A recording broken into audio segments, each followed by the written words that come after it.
말씀과 함께하는 성경 통독 해설 시간입니다. 계절의 변화 가운데 시간이 참 빠르다는 것을 느끼는 요즘인데요. 이런 분주함 가운데서도 말씀을 살필 시간을 각자가 잘 구별했으면 좋겠습니다.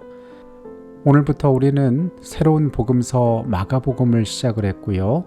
내일 10월 23일에 읽게 될 성경 통독의 범위는 마가복음 5장에서 8장까지의 말씀입니다.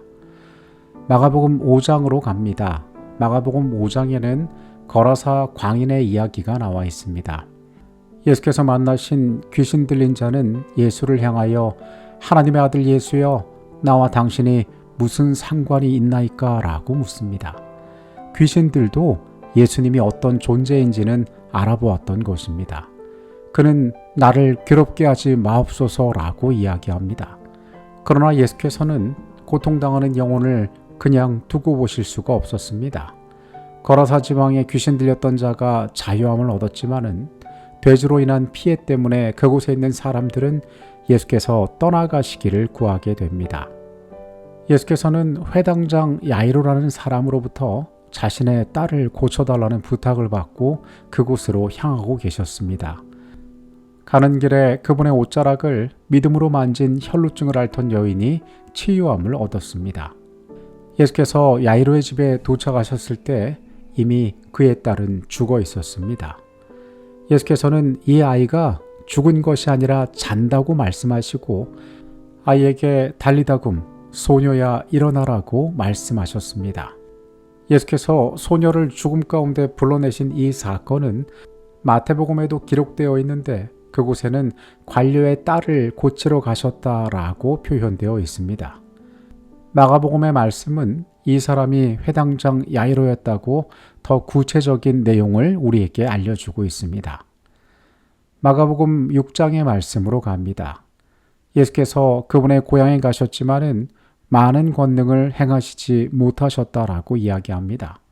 그분의 고향의 사람들은 그분을 알고 있었지만 그분을 메시아로 받아들이지 않았기 때문에 많은 권능을 행치 못하셨던 것입니다.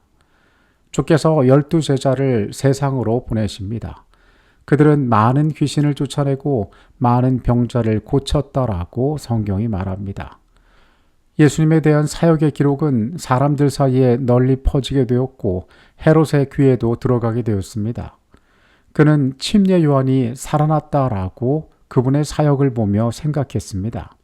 마가복음은 비교적 상세하게 침례 요한의 최후에 대해서도 기록하고 있는데 헤롯은 자신의 부끄러운 결혼을 비판한 요한을 잡아 옥에 가두었고 자기의 생일날 헤로디아의 딸의 요청으로 요한을 죽이게 됩니다. 파송된 사도들은 복음 전파의 소식을 들고 예수께 가져와 보고합니다. 주께서는 너희는 따로 한적한 곳에 쉬어라 라고 말씀하십니다. 그러나 그분이 어디에 가시든지 사람들은 그분을 쫓았습니다. 예수께서는 목재 없는 양처럼 헤매이는 그들을 불쌍히 여기셔서 그들을 가르치셨습니다. 마태복음 6장에는 우리가 잘 알고 있는 오병이어의 기적도 등장합니다. 이어서 그날 밤 바다 위를 걸어서 제자들에게 나타나신 이야기도 나오고 있습니다. 마가복음에는 베드로에 관한 이야기는 이 내용에서 빠져 있습니다. 게네사렛에 도착하신 예수님께서는 그곳에서도 병고침의 이적들을 행하십니다. 7장에서 장로들은 예수의 제자들이 음식을 먹을 때에 손을 씻지 않은 것을 지적합니다. 예수께서는 너희가 입술로는 나를 공경하되 마음은 내게서 멀두다라고 말씀하십니다. 그들의 이중적인 하나님의 말씀에 대한 태도를 지적하셨던 것입니다. 사람을 참으로 더럽게 하는 것은 입으로 들어가는 것이 아니라 입에서 나오는 것이라고 그들의 악한 동기에 대하여 책망하셨습니다. 도로지방으로 가신 예수께서는 헬라인 수로보니게 여인을 만나십니다. 자신의 귀신 들린 딸을 낫게 해주기를 구한 그녀는 냉정한 예수의 태도에 당황하였지만은 주인의 상에서 떨어지기는 부스럭이라도 구하는 믿음을 드러내므로 예수에게 합당한 보상을 얻게 되었습니다. 데가볼리 지방을 지나 갈릴리 호수에서 그분께서는 귀먹고 말 더듬는 자를 고치셨습니다. 치료하실 때 에바다, 열리라는 말씀으로 그를 치료하셨습니다. 그분께서는 아무에게도 이르지 말라고 경고하셨지만은 예수의 사역에 대한 소문은 점점 더 널리 전파되게 되었습니다. 마가복음 8장의 말씀에서는 보리떡 7개와 2마리의 물고기로 4,000명을 먹이신 또 다른 이적인 칠병이어 사건이 나타납니다. 바리새인들은 또한 하늘로부터의 표적을 구합니다. 예수께서는 악한 그들에게 아무런 표적도 보여주시지 않으셨습니다. 예수께서는 제자들에게 바리새인들의 누룩을 주의하라라고 말씀하셨습니다.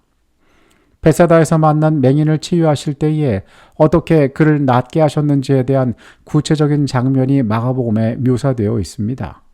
그의 눈에 침을 뱉고 그에게 다시 안수하시는 장면은 우리가 매우 흥미롭게 바라보게 되는 장면입니다. 예수께서 제자들에게 물으십니다. 사람들이 나를 누구라 하느냐? 베드로의 확신 있는 대답은 예수의 마음을 흡족하게 했습니다. 이어서 그분은 그분의 고난과 죽음과 부활에 대하여 말씀하십니다. 그러나 제자들은 아직 준비되지 않아 있었고 그들은 예수께서 걸어가실 길들을 반가워하지 않았습니다. 베드로는 매우 적극적으로 예수님께 항변했습니다. 이에 예수께서는 단호하게 사탄아 내 뒤로 물러가라.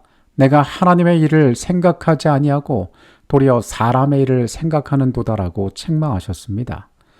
예수께서 걸어가시려는 그 길에 대하여 반대하는 자는 사탄의 일을 하고 있다고 말씀하신 것입니다. 그분께서는 누구든지 나를 따라오려거든 자기를 부인하고 자기 십자가를 지고 나를 따르라고 말씀하셨습니다. 예수의 길을 따른다는 것은 제자들에게 대단히 힘든 것이었습니다. 그들에게 포기해야 할 것들이 있었기 때문입니다. 마찬가지로 복음서의 말씀을 살피는 우리 역시 예수의 길을 따른다는 것이 얼마나 어려운 일인지에 대하여 다시 발견할 수 있게 됩니다. 여러분들은 어떤 것들을 포기하고 계십니까? 여러분들은 어떤 것들을 내려놓으실 수 있습니까? 예수를 따르기 위하여 제자들은 모든 것을 버렸다고 말했는데 그럼에도 불구하고 그들은 예수님이 가시는 길을 쉽게 기뻐할 수 없었습니다. 오늘 우리에게도 이러한 고민과 이러한 도전들이 있지 않습니까? 여러분 말씀과 만나면서 마음 가운데 이런 문제들로 씨름해 보셨으면 좋겠습니다.